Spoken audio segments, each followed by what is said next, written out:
শোন, তোরা দাঁড়া, আমি একটু প্রস্তাব করে আসছি। আচ্ছা যা, তোরা খেল। আরে এটা নাকি, এটা আমি আগে দেখছি। যাও, এটা আমি আগে দেখছি। না, এটা আমি আগে দেখছি। না, এটা আমি আগে দেখছি। দেখো, এই টাকাটা আমি অনেক আগেই দেখছি, তাই এটা আমার। আরে মা, তুমি এটা কখন দেখলা? আমি প্রস্তাব করতেছি, তারপর দেখছি এটা। আচ্ছা ঠিক আছে, বাদ দাও, আমরা দুইজন মিললা চলো এটা দিয়ে চিপস খাই। আচ্ছা আসো। আসো। টাকাটা যে আমরা পাইছি, এটা যার টাকা, ওই যদি এটা খুঁজে, তখন আমরা কি করবো? আগে চিপসটা কিনা আনি, খাইতে খাইতে পরেরটা পরে বুঝবো। কিরে, তুই অনেক কান্তাসতকে? মা আমার টাকা দিয়ে 16,000 যে আমি হারাই ফেলাছি। কত টাকা হারাইছো?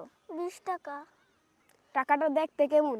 একেবারে নতুন নোট চকচকা। বুঝছো, টাকাটা ওরই।